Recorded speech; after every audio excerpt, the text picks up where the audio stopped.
IAS ने ब्राह्मण बेटी और बहन के ऊपर जो बोला, उससे पूरे देश के हर हिंदू का सर शर्म से झुक गया।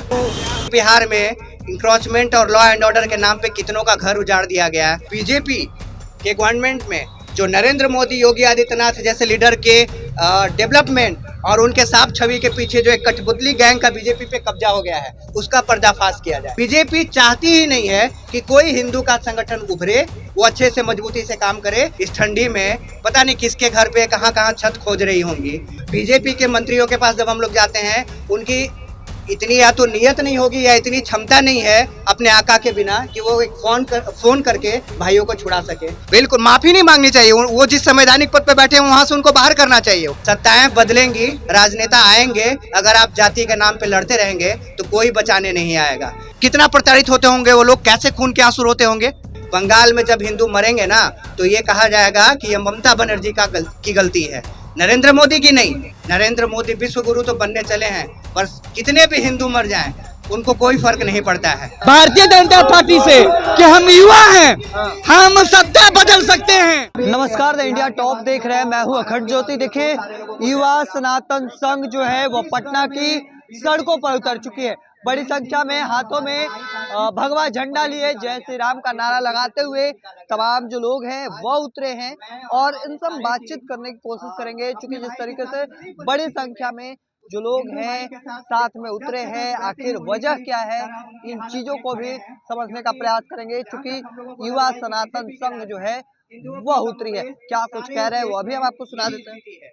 और छत्तीसगढ़ की सरकार को मैं ये बोलना चाहता हूँ, वहाँ के माननीय गृह मंत्री जी को, कि आपने तो सोचा था कि आधे नंगे खाली पैर करा के उनका जुलूस निकालेंगे और आप उनका अपमान करेंगे, समाज को, पूरे देश को ये मैसेज देंगे कि एक सामाजिक संगठन के प्रदेश अध्यक्ष को इस तरीके से जलील करके आप उसके समाज का मनोबल तोड़ सकते हैं। तो जो काम आप मनोबल तोड़ने के बना दिया है, आप हमारा भी जुलूस निकालिए। आप क्या निकालिएगा, हम अपना जुलूस खुद निकाल ले रहे हैं और आपको ये श्योर कर रहे हैं कि अब के बाद हर सामाजिक संघर्ष में, हर काम में, हर संघर्ष में जब भी सामाजिक कोई मुद्दा होगा, हम इसी वेशभूषा में संघर्ष करेंगे, ताकि ना तो किसी हिंदू को, ना तो किसी राजपूत को ये भूलने देंगे कि ये बीजेपी की सरकार हिंदुओं की कितनी बड़ी दुश्मन है। और एक बात मैं बता देना चाह रहा हूँ कि जब यहाँ यादव परिवार में झगड़ा हो रहा था इलेक्शन के बाद, तो बाकी सारे कास्ट खुश थे, उनको लग रहा था, कुछ लोग फेसबुक पे कमेंट कर रहे थे कि बड़ा अच्छा हो रहा है। फिर बारी आई राजपूतों की, इस बीजेपी के गवर्नमेंट में आधा नंगा खाली पैर करके उनका जुलूस निकाला गया। फिर बाकी के लोग खुश थे, सोच रहे थे कि चलो राजपूतों का हुआ है, क्या करना है। फिर आइए एमपी में एक 2 कौड़ी के आईएएस ने ब्राह्मण बेटी और बहन के ऊपर जो बोला, उससे पूरे देश के हर हिंदू का सर शर्म से झुक गया।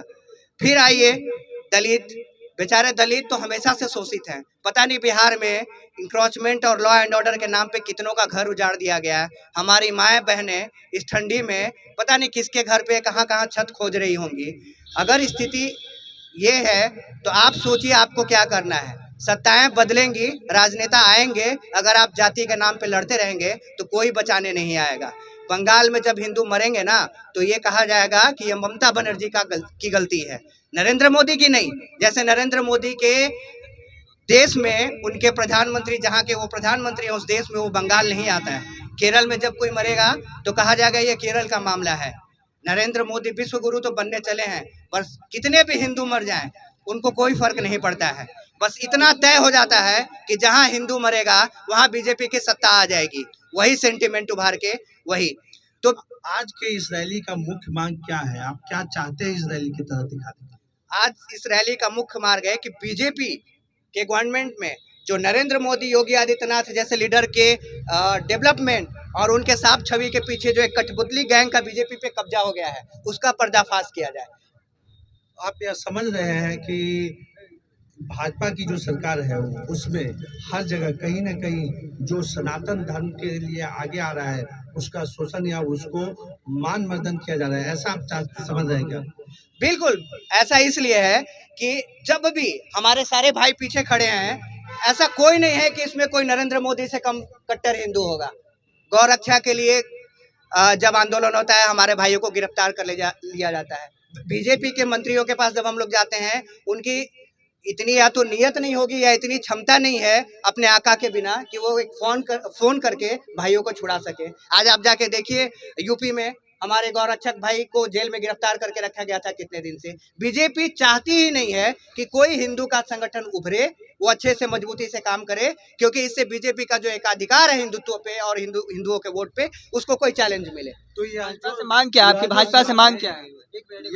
यह जो सनातन संघ, युवा सनातन संघ है आपका, क्या वह आरएसएस का अनुषांगिक संगठन, विश्व हिंदू परिषद या बजरंग दल जैसा है अनुषांगिक संगठन है, या फिर आप एक अलग संगठन से एक पार्टी के रूप में उभारना चाह रहे हैं? नहीं नहीं, ऐसा कुछ नहीं है। हम लोग विशुद्ध सामाजिक संगठन है। हम कोई भी हिंदू कहीं भी देश के किसी कोने में अगर प्रताड़ित है तो उसके लिए आवाज उठाएंगे, जितनी हमारी क्षमता होगी, जितना हमारे पास हमारा अपना समय होगा। और एक और बात, हम आरएसएस के भी समर्थक हैं, हम बीजेपी के भी समर्थक हैं, बस हम अंधभक्त नहीं है। कुल मिला के साफ तौर पर सीधे तौर पर जो बातें हैं वह कही जा रही है, सीधे तौर पर जो मांग है वह रखा गया है। हम ये भी बातचीत करने की कोशिश करेंगे। तेरी चिता जलेगी, हिंदू से जो टकराएगा, हिंदू से जो टकराएगा, बीजेपी तेरी चिता जलेगी, बीजेपी तेरी चिता जलेगी। देखिए अपनी मांगों को लेकर भारतीय जनता पार्टी मांग क्या है? मांग यही है कि युवा सनातन संघ को सभी भाई को लेके जो उनका हित का जो है वो काम होना चाहिए, ना कि पार्टी पॉलिटिक्स हम के लेके यूज किया जाता है। युवा हमेशा सभी भारतीय जनता पार्टी के लिए हमेशा तत्पर हर चीज के लिए खड़ा होती है, ना कि सिर्फ हिंदू को यूज करके उनको साइड कर दिया जाता है। हम यही कहेंगे भारतीय जनता पार्टी से कि हम युवा हैं, हम सत्ता बदल सकते हैं। हम जब हम रैली में हम युवा भीड़ ला सकते हैं, तब तो कुछ भी हो सकता है। तो चलिए बड़ी बात है, लेकिन ये हाथों में रच्छी देखिए और ये तस्वीर, चूंकि बिना शर्ट के उतरे हैं, आखिर मांग क्या है आप लोगों की? भाई हमारे भाई का जब इसी तरीके से जुलूस निकाला गया है तो अपने भाई के साथ खड़े हैं। हाँ, कहीं भी किसी भी। आखिर भारतीय जनता पार्टी से भारतीय जनता पार्टी से चाहते हैं कि जो उन्होंने गलती किया उसको वापस लीजिए, जिन लोगों ने ऐसा किया है उन पे एक्शन कीजिए, माफी मांगनी चाहिए सामने। बिल्कुल माफी नहीं मांगनी चाहिए। वो जिस संवैधानिक पद पे बैठे हैं वहां से उनको बाहर करना चाहिए। वो जातिवादी मानसिकता के लोग हैं। आप सोचिए, जब पूरे देश के सामने वो एग्जाम्पल सेट कर रहे हैं तो क्या करते होंगे अंदर खाने में वो बाकी करने जातियों के साथ, जिनके साथ उनके वैमनस्यता है। कितना प्रताड़ित होते होंगे वो लोग, कैसे खून के आंसू रोते होंगे। क्या नाम हुआ? राजन सिंह सिकरवार।